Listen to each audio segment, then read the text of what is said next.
పూర్తి పేరు కాకి కృపాకర్ రెడ్డి. గ్రామ పంచాయతీ ఆత్మకూరేస్, మండలం కూడా ఆత్మకూరేసే, జిల్లా సూర్యాపేట, నియోజకవర్గం కూడా Suryapet. MLA present Jagadishwar Reddy TRS, MP రఘువీర్ రెడ్డి కుందూరు.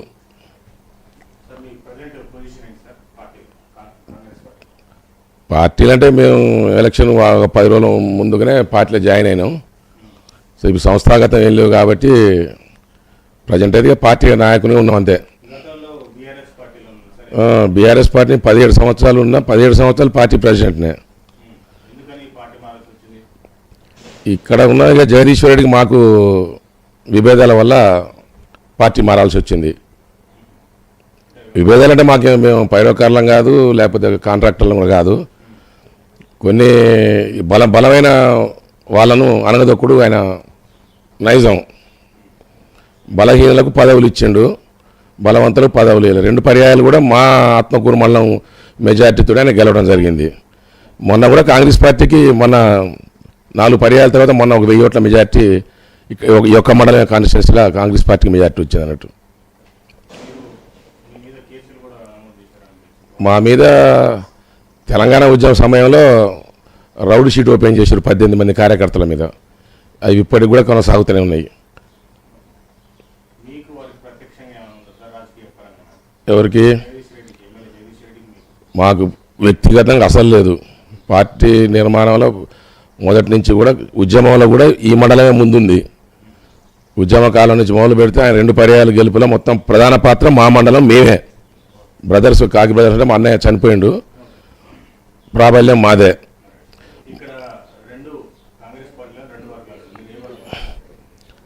ఇక మా అదే వర్గం ఇక్కడ పెద్ద మొదటి సంధి 40-50 ఏళ్ళ సంధి కూడా ఇక్కడ కాంగ్రెస్ పార్టీకి 300-400 ఓట్లే.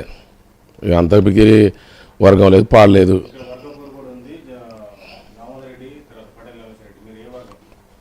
మేము పార్టీ వర్గమే. మాకు ఏ పార్టీ ఎవరు ఉంటే వాళ్ళదే వర్గం. మాకు పర్టికులర్గా దామోదర్ రెడ్డి వర్గం, రమేష్ వర్గం కాదు. పార్టీ గైడ్ లైన్ ఎవరు ఇస్తే వాళ్ళు అదే లైన్లో మేము ఉంటాం. దామోదర్ రెడ్డి గారు టికెట్ ఇచ్చారు కాబట్టి దామోదర్ రెడ్డి గారు ఆధ్వర్యంలో పార్టీలో జాయిన్ అయినాం. ఇప్పుడున్న కాన్స్టిట్యున్సీలో ఇన్ఛార్జ్ కూడా ఆయనే కాబట్టి వారి నాయకత్వాన్ని పనిచేస్తున్నాం.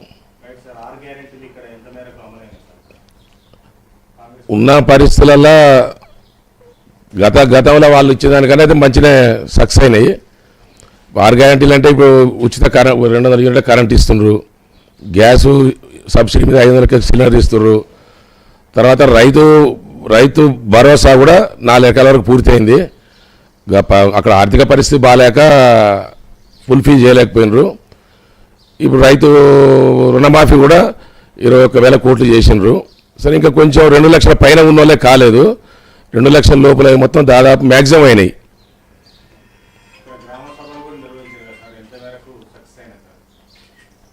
ప్రజాపాలన సభ బ్రహ్మాండ సక్సెస్ అయినాయి. ఇక్కడ ప్రమాణ సక్సెస్ అయినాయి.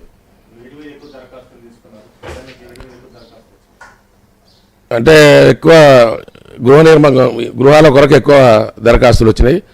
వాటి తర్వాత రేషన్ కార్డులు.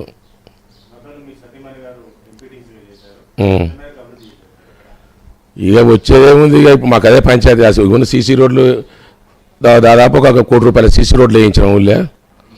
ఇప్పుడు అంతకన్నా ఎక్కువ ఇప్పుడు ఈ గవర్నమెంట్లో ఈ మధ్యనే ఒక 50 లక్షల రోడ్లు వేయించినాం.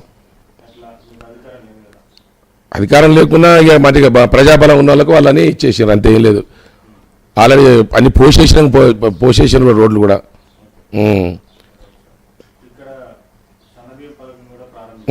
సన్నబియ్యం బ్రహ్మాండ సక్సెస్ అయింది. 100% సక్సెస్ అయింది.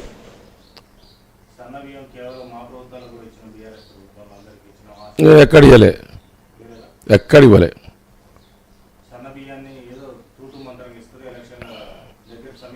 లేదు, తప్పది. 100% సక్సెస్ అయింది. ఇప్పుడు అది సన్నబియ్యం 100% సక్సెస్ అయింది. ఖచ్చితంగా.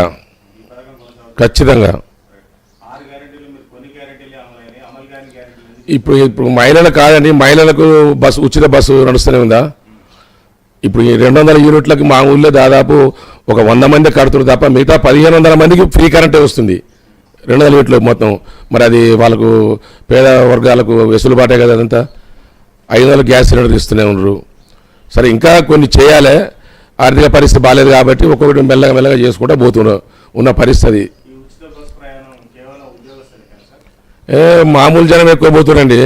దేవాలయాలకు పోతురు, యాదగిరిలో పోతురు, వేములవాడ పోతురు, భద్రాచలం పోతురు. ఉచిత బస్సు మంచి సక్సెస్ అయింది. సరిగా వాళ్ళకున్న సమస్యలు వాళ్ళకి ఏమున్నాయో మనకు అయితే పూర్తిగా తెలియదు. మన గతంలో కూడా కేసీఆర్ కూడా ఆర్టీసీ వాళ్ళందరినీ పొందబెట్టిన పరిస్థితి కూడా ఉన్నది. 34 మంది చచ్చిపోయినరు. వాళ్ళ బతుకులు ఆగం చేసింది కూడా కేసీఆరే. అలాంటిది ఏముండదు, సామరస్యంగా పరిష్కరిస్తేందుకే ప్రయత్నాలు జరుగుతున్నాయి.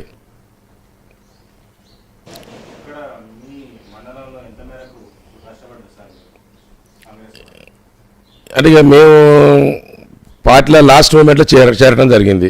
టికెట్ రావడం, దామోరెడ్డి గారికి రమేష్ రెడ్డి మధ్య టికెట్ రావడం బాగా లేట్ అయింది. మనకు నవంబర్ 30వ తారీఖున ఎలక్షన్స్ 2023. మేము నవంబర్ 20నే జాయిన్ అయినాము. టైం దొరకలేదు. దొరకకుండా కూడా మాకున్న ప్రజాబలంతో అన్ని 3 మండలాలు టౌన్ మొత్తంలో లోపలికైనా 1000 ఓట్ల మెజార్టీ మేము మా ఒక్క మండలం ఇచ్చినాం. సరే దానికి అనేక కారణాలు ఇంకా బాగానే వచ్చు, కానీ మాకు టైం దొరకలేదు.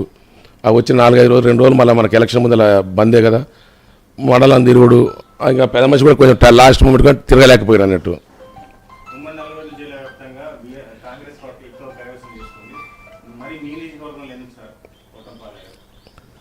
అంటే ఇప్పుడు ఇక 2 వర్గాల మధ్యలో కొంత గ్యాప్ ఉంది. ఆ గ్యాప్ వల్ల కొంత నష్టం జరిగింది. ఇక దానికి తోడు ఆర్థిక పరిస్థితులు ఇవన్నీ కూడా తోడైనాయి. అవతల ఆయన 100 కోట్లకు పైగా పెట్టిండు. ఎందుకంటే నేను 2 పర్యాయాలు జగదీశ్వర్ గారు ఏమంటుండే పార్టీ అధ్యక్షుడు నేనున్నే. అది తూతూ మంత్రంగా వచ్చిన పైసలే. అప్పుడు ఎప్పుడైతే మెయిన్ పార్టీ మారినో విపరీతంగా డబ్బు పంచిండు. ఇక్కడ ఈ మండలంలో పంచిండు, మా గ్రామంలో పంచిండు. పంచినా కూడా మా గ్రామంలో కూడా 126 ఓట్లు మాకే పెంచి వచ్చినాయి, కాంగ్రెస్కి పెంచి వచ్చినాయి. 19 పాత గ్రామ పంచాయతీలో 12 గ్రామ పంచాయతీలు కాంగ్రెస్కి పెంచి వచ్చినాయి. ఒక 7 గ్రామ పంచాయతీలు ఆయన కొద్దిగా స్వల్పంగా వచ్చినాయి. అన్ని కలుపుకొని వాళ్ళ మైనస్ అయిపోయినా 1000 ఓట్ల మెజార్టీ మా కాంగ్రెస్ పార్టీకి వచ్చినాయి. ఇక్కడ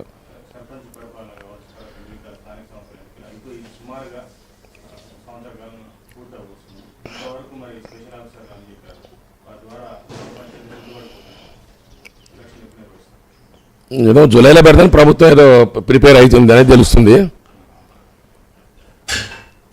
ఫస్ట్ ఏదో ఎంపీటీసీ జడ్పీటీసీ పెట్టి తర్వాత సర్పంచ్ ఎన్నికలు పెట్టే ప్రయత్నం జరుగుతుంది అనేది పేపర్ల ద్వారా చూడటం మన మతం.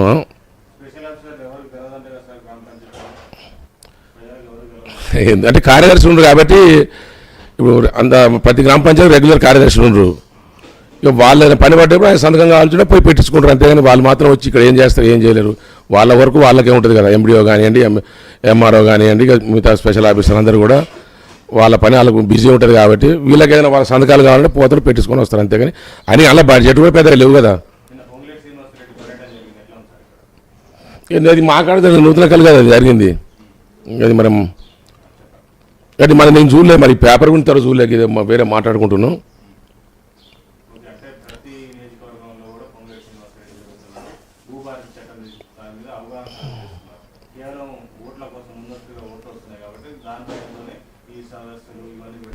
అదేం లేదు. ఇది భూభారత్ అనేది ఎప్పటి సందో 5-6 సందే నడుస్తుంది. ధరణి పేరు మీద మొత్తం నాశనం చేశారు కాబట్టి భూభారత్ని ప్రవేశపెట్టారు. అది మంచిగా ఉందనేది కూడా మేము పేపర్ డైలీ చదువుతూనే ఉన్నాం కదా. భూభారత్ వల్ల రైతులకు న్యాయం జరుగుతుంది అనేది మేమైతే అనుకుంటున్నాం. ఇక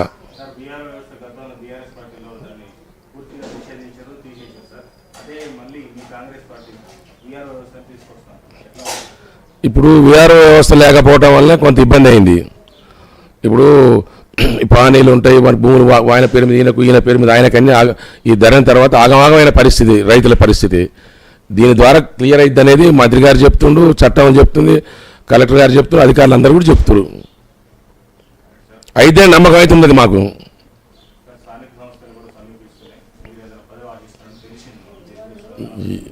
ఇప్పుడు అది రిజర్వేషన్ అనుకూలంగా వచ్చిన వరకు మనం ఏం చెప్పలేము. రిజర్వేషన్ ఎట్లుంటుందా అనేది ఆలోచన. చూద్దాం చూద్దాం. అవకాశం మనకు కావాలంటే వస్తుంది కానీ మరి అది రిజర్వేషన్ మనకు అనుకూలించాలి కదా. ఇప్పుడు 42% బీసీలకు పోతున్నాయి, తర్వాత ఇక 15% ఎస్సీలకు పోతుంది, 12% ఎస్టీలకు పోతున్నాయి. మిగిలిన దాంట్లో మళ్ళీ అలా లేడీస్కి పోవచ్చు, జెంట్స్కి ఉండొచ్చు. ఆయన మనకు అనుకూలించాలి కదా. అనుకూలించిన అది చూద్దాం. పార్టీ నిర్ణయం.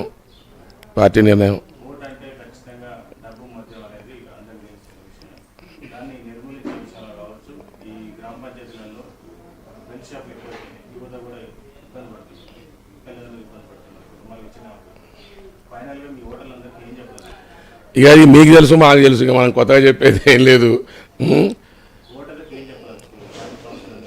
ఇప్పుడు ఇక ఓటర్కి చెప్పేది ఏమైంది, ఓటర్ పైసలు ఇస్తే ఓట్లు వేసే రోజులు వచ్చినాయి. ఇప్పుడంతా ఒక రోజుల్లో ఇక్కడ మా అన్న సర్పంచ్ అయినప్పుడు 100 రూపాయలతో ఇవ్వరు సర్పంచ్ అయినాం. 100 రూపాయలే. అవి కూడా ఏంటి, పోల్ చిట్టీలు, డోర్ పోస్టర్లకు 100-150 పెడితే సర్పంచ్ ఎన్నికలైనాయి. కానీ ఇప్పుడు ఆ స్థితి లేదు. సరిగా అది మారిపోయింది, కాలం మారింది. దానికి మనం ఏం చెప్పదాం.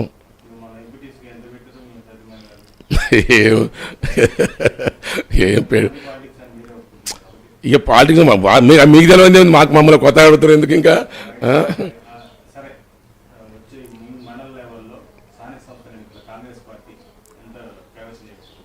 గెలుస్తాం, పక్కా గెలుస్తాం, పక్కా, సమస్య లేదు.